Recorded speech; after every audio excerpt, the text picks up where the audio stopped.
You ever realize how stupid unboxing videos actually are? Hey, look at me, here's my stuff, watch me unpack my Legos and get paid millions of dollars a year for it. Today we're going to do an unboxing video. It's MDT XRS Chassis from Modular Driven Technologies. Putting together a cheap PRS build this year on this Howa. Howa do you do? So I decided to put it into the XRS MDT Chassis, which is a little bit less expensive option than their big dogs like the ESS and stuff like that. So let's get into the unboxing.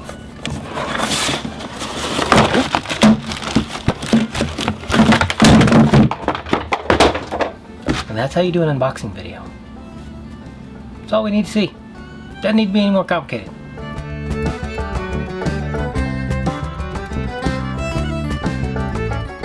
Excellent.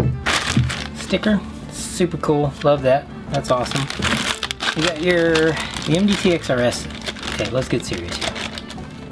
The MDT XRS is an excellent chassis for entry-level PRS type of stuff, precision shooting just in general. Even if you're not doing PRS or NRL or any of those type of things, you could actually build a really great tactical style precision rifle on this chassis. I have the field stock, which I covered in another video, and I really enjoyed the field stock. I've put a lot of ESS and LS and those type of chassis before on custom rifles I've built for people, and I've had a lot of good feedback from them. So the MDT makes a fantastic product all the way around. We looked at their magazines, we looked at all those things.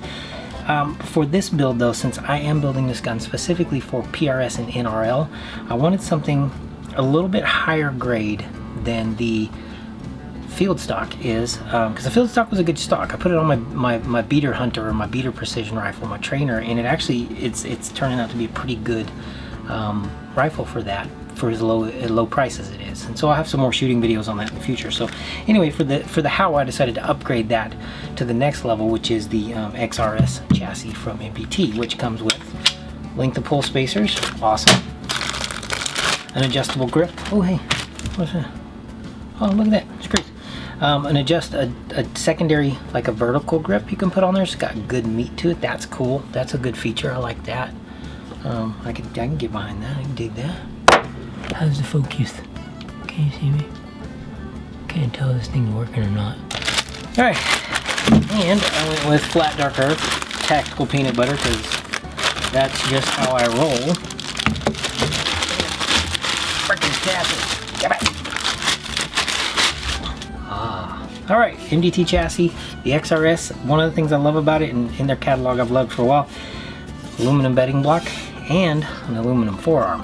Now this is where it really differentiates itself from the field stock, in that it has a little bit more upgraded profile for barricade stops, MDT, M-LOK, ARCA type of stuff, full aluminum chassis rail, which is awesome. Everything back here seems to be, yeah, that's metal. So you got your steel magazine release, awesome. Polymer, really high grade dense polymer there. Nice rubberized grip, that's cool. You know, like that. I might actually swap that out for the vertical one. And you got your dropped thumb well, which I also like. It seems to be, man, that's pretty solid feeling. Yeah. In the back here, you got your adjustable cheek piece, so that's super cool. And on this one, versus the field stocks, you actually have two knobs, so you're gonna have a little more positive purchase there. Wow, all right, M-LOK in the front here, all the way around. Let's get that focused. Got M-LOK all the way around, beautiful. No QD on the front, but it's easy enough to put a QD M-LOK on. And you got your bipod studs. Length of pull is check. Oh, that's actually a really nice initial setup for length of pull. Alright, more bullcrap. Oh, captured screws. Look at that. See that? Captured screws, people. You see this right here? With the plastic things? I brought this up on the other one. Do that. That's the thing to do. Alright, I'm going to get this on the rifle. I'm not going to show that part on camera because the fascists at YouTube hate that kind of thing. So, you know what? Screw those guys. So, here we are. I got the Howa out of its old hole. Alright, as you might be able to tell from the chaos around me and behind me. Oh my god, I'm in the midst of packing up the shop to move again. So here we are, Hogue overmolded or something along those lines, cheap stock that came with the Howa. So that crap. This is supposed to be fairly straightforward with being a drop-in chassis. So, you know, not really, I'm kind of faking it right now because I've done this before, but let's pretend I'm a new guy and I've never done this before. The screws are captured here, so the torque wrench I have won't fit in there, and it's packed up anyway, so I don't know where it's at. We're gonna wing this part. Proper torque is important when torquing down a chassis or frame or whatever, or a stock. It is important. It is important more so that you do not under torque than it is a possibility of you over torquing. So bear that in mind.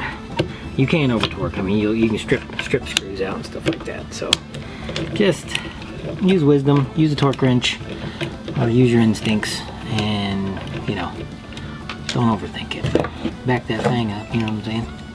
You know what I'm saying. I'm gonna start the screws, and if I can find it. Oh man, those are solid feeling. Alright, that's nice. That's a much nice. Plenty of free float space on the barrel here. Plenty of space there with the barrel. No big deal. You could run a full bull barrel in that sucker and you wouldn't even come close to. That's nice. It's a little wider than the XRS is up here. I mean, than the field stock is up here. A little wider on the grip, but that's actually really nice for, like, if you're throwing on a barricade or whatever, and just sitting on bags and stuff like that. That's going to give you a nice, it's not over much. It's not like, you know, the Chode Tacticals and other stuff like that. They tend to be a little wide sometimes. I don't particularly love them. So, but the adjustable cheek piece is very nice. Let's put that where it needs to be. Yeah, that's nice. Length of pull is almost perfect for me. Set up from the factory with this. Looks like it just has 2 spacers in it, 2 of the 5 potential spacers. So QD mount at the back here, that's really nice. Nice positive contraction in there. That's pretty cool. So, yeah, oh yeah, you can settle right in there. It was nice. It's got a nice little ledge here. Goes along with your the rear of your action there. Nice little thumb ledge. Put the torque on that. Oh, it's nice and clear. Yeah, because I had on the front action screw on that field stock, it had that cupping on the bolt from, it's basically from the forging out and threading process. It was 20 thousandths too thick and it was a little too snug, so I'm just going to hand tighten these down right now. Alright, just hand tighten. That's probably about 50 pounds, 50 inch-pounds. Just for now, we'll check it. I'll check it before I get the rifle dialed in and really juicy and stuff like that. I'm gonna check it with my torque wrenches. So I do need to get this thing out to the range, because just to do some shooting with it, because I gotta start practicing and all that good stuff. But this is a completely raw rifle. There's no data on this thing at all. Not even one group. So this will be a completely raw test from the ground up with the XRS chassis here. Load development, everything. And I'm going to test with factory loads first. It's the Howa 1500 24-inch 6.5 Creedmoor, 5H 24 threaded muzzle in the XRS chassis. You got your nice bag rider back end and the grip, the angled foregrip there that is more or less straight up and down. That looks like it's made for precision style shooting. It's a little bit fatter than I normally like them, but that's just a personal preference thing. I'm gonna put that on here and see how it feels. On that vein, let's test the magazine. Let's see how we go. Oh, that's easy to get in there. On bipods, it's got plenty of space here. Rides up nice and high. How's it come out? Oh yeah, I like that. It's got the wings on the side there for dropping the mags out. Man, that works good. Yeah.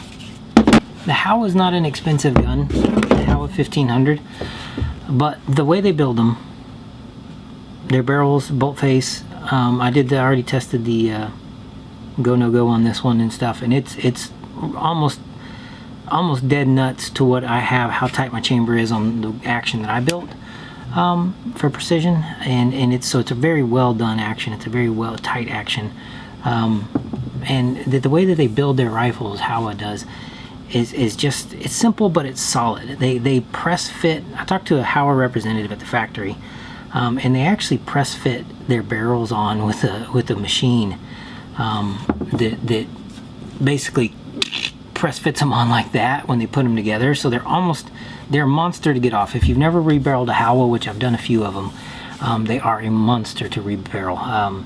It involves a process too complicated to really put down right here in this little blurb, but they do make bottom line is what that means, they make a solid rifle. They make a really solid action. They use good quality steels, really well made, really well barreled, button rifle barreled and stuff like that. Or these are button rifle barreled, I believe, with good solid quality steels, good tempers, and a really well fit action.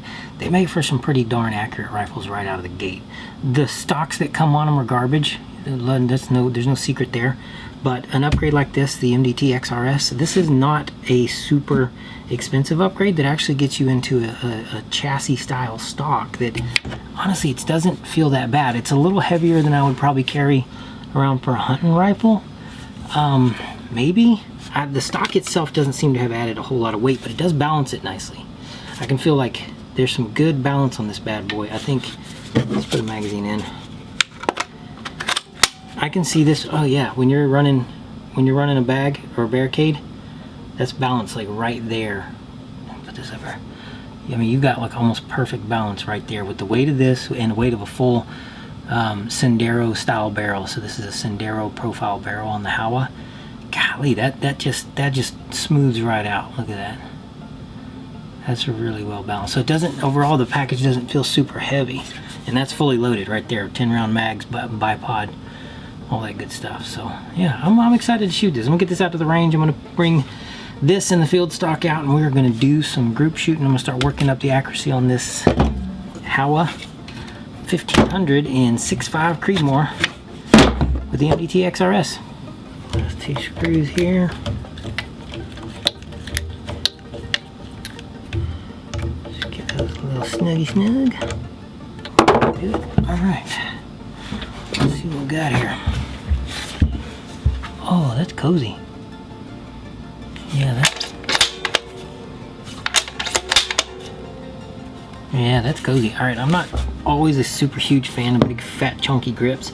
Like on that Chode Tactical, the grip was about this thick, but the whole rest of the body was thick too, so you're just like, feel like you're holding on to a side of beef or something like that. But this one's got a really great shape to it.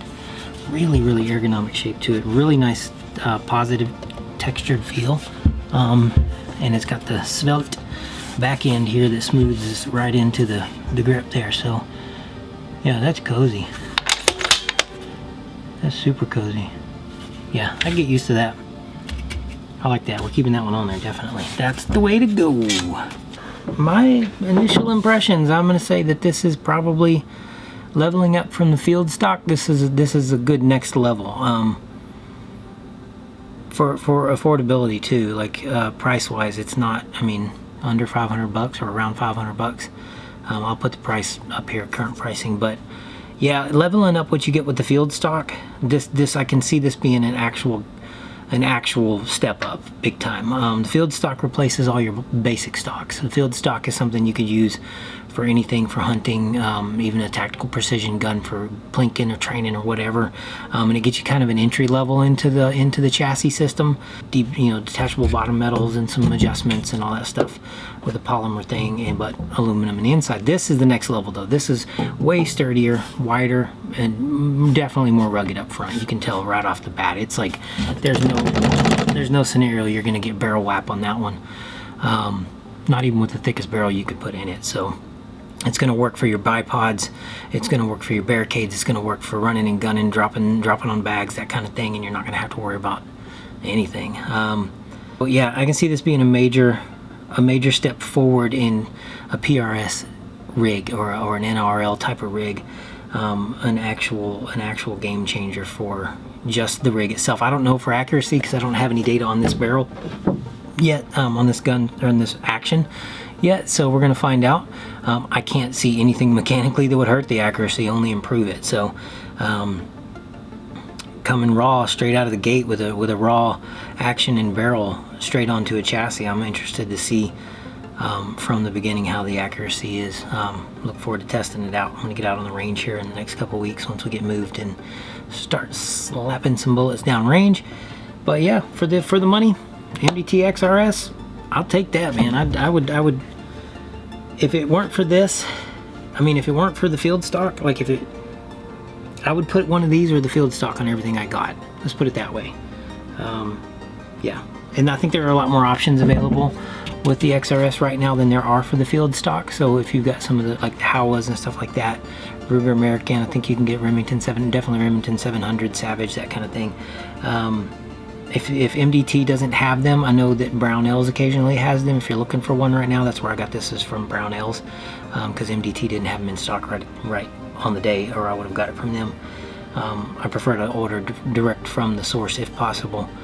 But yeah, I like what I see with that so far. I know there's a lot of other reviews out there and a lot of people using them in the field to great effect. So I've been wanting to put my hands on one ever since they put it on the catalog a couple years ago. I just hadn't managed to get around to doing it yet. So we're gonna take this bad boy out and see if we can get a tune out of this trombone. Anyway, thank you for joining me again, and I will see y'all on the range. Take it easy.